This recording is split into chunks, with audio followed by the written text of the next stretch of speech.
સત્ય સ્વરાજ ન્યૂઝમાં આપનું સ્વાગત છે। સાબરડેરી સામે પશુપાલકોના વિરોધમાં કોંગ્રેસનું સમર્થન।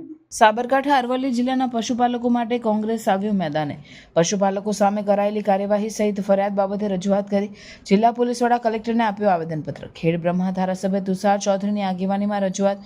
સાબરકાંઠા અરવલ્લી જિલ્લા કોંગ્રેસના પ્રમુખ સહિત કોંગ્રેસી આગેવાનો ઉપસ્થિત રહ્યા। પોલીસ દ્વારા કરવામાં આવેલી કાર્યવાહી સામે કોંગ્રેસે સવાલ ઉઠાવ્યા। ઈડરના ઝીંઝવાના અશોક પટેલનો વિરોધ બાદ ઘરે પરત ફરતા સમયે મોત નીપજ્યું। જો ભાવ નહીં ચૂકવાય તો આગામી સમયમાં ઉગ્ર આંદોલનની ચીમકી ઉચ્ચારી। ઉગ્ર આંદોલનો કોંગ્રેસ દ્વારા કરવામાં આવશે। તાજેતરમાં સાબરકાંઠા જિલ્લાના પશુપાલકો ઉપર જે સાબર ડેરી દ્વારા અને પોલીસ તંત્ર દ્વારા જે અત્યાચાર ગુજારવામાં આવ્યો એ સંદર્ભમાં આપને એ કહેવા માગું છું કે હું સાબરકાંઠા જિલ્લા કોંગ્રેસ સમિતિનો પ્રમુખ છું, પણ સાથે સાથે એક પશુપાલક પણ છું। પશુપાલકોની વેદના એ પોતે એક પશુપાલક હોય જ સમજી શકે એવું હું પોતે માનું છું। શરૂઆતથી જ કોંગ્રેસ પાર્ટી હંમેશા પશુપાલકોની સાથે રહી છે। મારી પ્રમુખ તરીકે નિમણૂક થયા પછી પશુપાલકોને 36 ભાવ વધારો ચૂકવાઈ જવો જોઈએ, અને એ પણ ગત વર્ષની સરખામણીએ ગઈ વર્ષે 15% ચૂક્યો હતો। આ વખતે 20% સુધીની માગણી પશુપાલકોની હતી, પણ આ માગણી ન સ્વીકારાતો પશુપાલકોમાં આક્રોશ હતો। એના ભાગરૂપે એકમાત્ર સાબર ડેરીના ડિરેક્ટર અમારા કોંગ્રેસ પક્ષના માજી ધારાસભ્ય જસુભાઈ પટેલની આગેવાની નીચે અમે એક મૌન રેલીનું આયોજન કરીને માનનીય કલેક્ટરશ્રીને આવેદનપત્ર આપ્યું, અને કલેક્ટરશ્રીએ માનનીય સાબર ડેરીના સત્તાવાળાઓને સૂચના આપી અને પત્ર લખ્યો, એટલે અંશતઃ ભાવ વધારો ચૂક્યો। અંશતઃ ભાવ વધારામાં આ લોકો અંશતઃ ભાવ વધારાના કારણે પશુપાલકોમાં આક્રોશ પેદા થયો। આક્રોશ પેદા થયો અને સાથે સાથે કોંગ્રેસ પાર્ટી એક મિટિંગ બોલાવી અને મુખ્યમંત્રી સુધી અને સહકાર મંત્રી સુધી રજૂઆત કરવાની વાત થઈ। સાબર ડેરીના સત્તાવાળાઓ જે અત્યારે હાલ વાત કરી રહ્યા છે એ બિલકુલ ભ્રામક છે। આપને કહી દઉં કે સહકાર ખાતાએ બહુ સ્પષ્ટતા કરી છે કે તમે સામાન્ય સભા ના બોલાવો, તમે ઓડિટ ન કરો, છતાં પણ તમે ભાવ વધારો ચૂકવી શકો એવી જોગવાઈ છે। એટલે આ સાબર ડેરી એ પશુપાલકોને ગેરમાર્ગે દોરી રહી છે। અને સાથે સાથે હું અત્યારે જે પશુપાલકો પર જે અત્યાચાર કરવામાં આવ્યો ત્યારે સાબર ડેરીનો કોઈ સત્તાવાળો ત્યાં હાજર નહોતો, બાઉન્સરો મૂકી દેવામાં આવ્યા।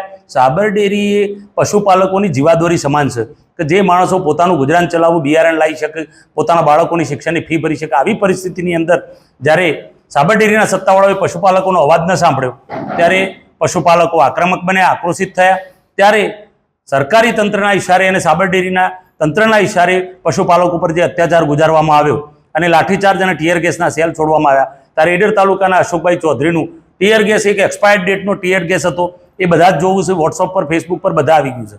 એટલે પોલીસ તંત્રએ જાણી જોઈને એક્સપાયર્ડ ડેટના ટીયર ગેસનો ઉપયોગ કરી અને ઝેરી ગેસથી મૃત્યુ થયું હોય એવું માનનીય અશોકભાઈ ચૌધરીનું લાગે છે।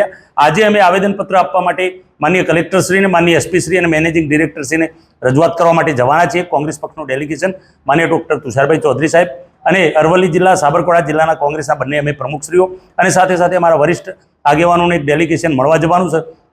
અને ખાસ કરીને આપણે એ વિનંતી કરું કે જ્યારે અમે પોતે બધા જ માનનીય પશુપાલકોના સંપર્કમાં હતા, પણ અમે આંદોલનના સ્થળે હાજર નહોતા, છતાંય જસુભાઈ પટેલનું નામ આરોપી તરીકે લખવામાં આવ્યું અને અપક્ષ ધારાસભ્યએ આગલા દિવસે આહવાન કર્યું હતું।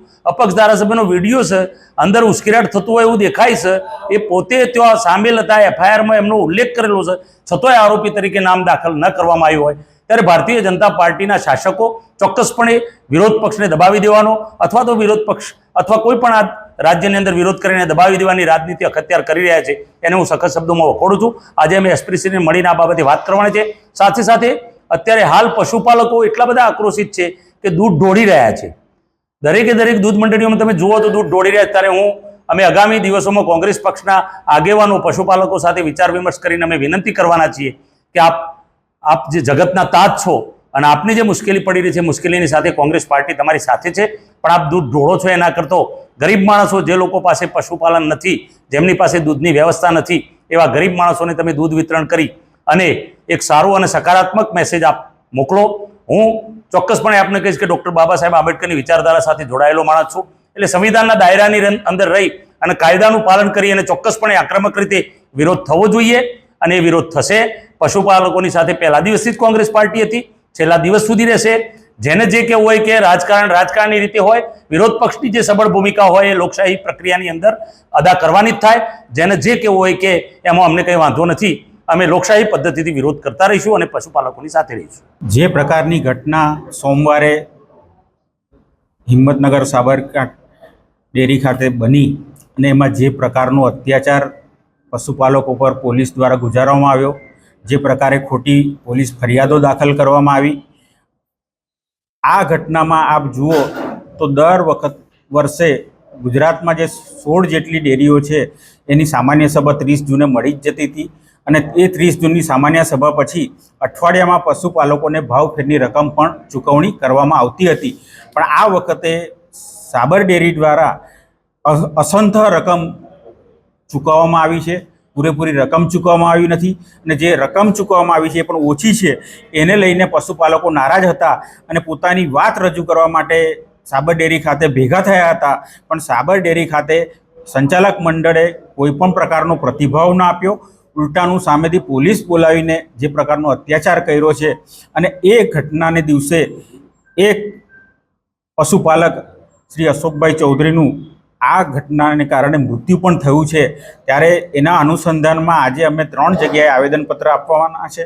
એમાં અમારી મુખ્ય 3 માગણી છે. પહેલી માગણી એ છે કે પશુપાલકોને સત્વરે ભાવફેરની રકમ ચૂકવવી જોઈએ અને એ ભાવફેરની રકમ પણ જે એમની માગણી છે એ પ્રમાણેની ચૂકવવી જોઈએ. બીજા નંબરની માગણી અમારી એ છે કે જે પ્રકારે ખોટા પોલીસ કેસો પશુપાલકો પર પોલીસ તંત્ર દ્વારા દાખલ કરવામાં આવ્યા છે એ સત્વરે પાછા ખેંચવા જોઈએ. અને ત્રીજી માગણી અમારી એ છે કે સ્વર્ગસ્થ અશોકભાઈ ચૌધરીના પરિવારને સરકાર તરફથી પણ યોગ્ય વળતર મળવું જોઈએ અને સુમૂલ ડેરી તરફથી પણ સાબર ડેરી તરફથી પણ યોગ્ય વળતર મળવું જોઈએ. આ 3 માગણીને લઈને આજે અમે કલેક્ટર શ્રી, સાબર ડેરીના મેનેજિંગ ડિરેક્ટર શ્રી અને જિલ્લા પોલીસ વડાને આવેદનપત્ર આપવા માટે અરવલ્લી અને સાબરકાંઠા જિલ્લાના બંને કોંગ્રેસ પ્રમુખો સહિત બંને જિલ્લાના કોંગ્રેસના આગેવાનોનું પ્રતિનિધિ મંડળ આ 3 જગ્યાએ જઈને આજે આવેદનપત્ર આપશે.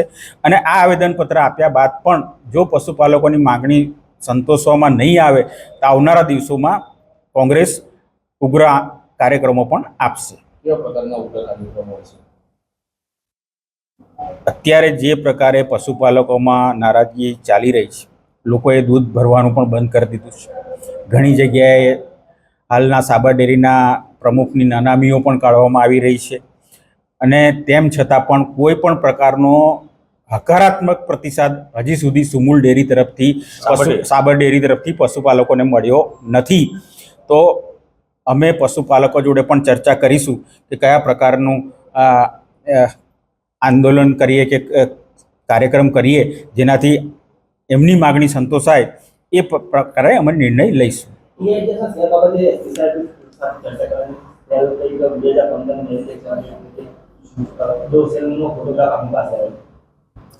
હા, એટલે જે દિવસે ઘટના બની એ દિવસે લોકોએ ફોટોગ્રાફ જે પાડ્યા હતા એમાં એક ટીયર ગેસ સેલ જે વપરાયેલો સેલ હતો એનો ફોટોગ્રાફ મારી પાસે આવ્યો છે. એમાં મેન્યુફેક્ચરિંગ ડેટ 2015 દર્શાવવામાં આવી છે અને એની એક્સપાયરી ડેટ 2018 દર્શાવવામાં આવી છે. એટલે આ બહુ ગંભીર બાબત છે કે 2018માં એક્સપાયર થઈ ગયેલો ટીયર ગેસનો સેલ 2025માં વાપરવામાં આવ્યો છે.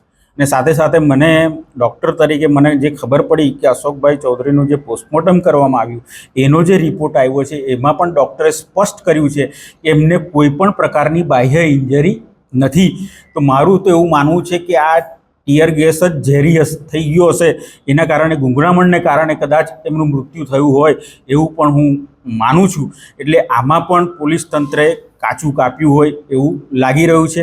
સાથે સાથે જે પ્રકારે એફઆઈઆરમાં જે ઉલ્લેખ કરવામાં આવ્યો છે ધારાસભ્ય શ્રી બાયડનો, એ ઘટના સ્થળે પણ હતા.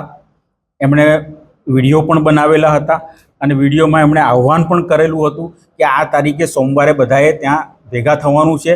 ને એમના આવ્યા બાદ જ ઉગ્ર સૂત્રોચ્ચાર શરૂ થયા, હાય હાયના નારા શરૂ થયા અને ત્યારબાદ આ જે ઘટનાક્રમ બન્યો એ એના પછી જ બન્યો છે.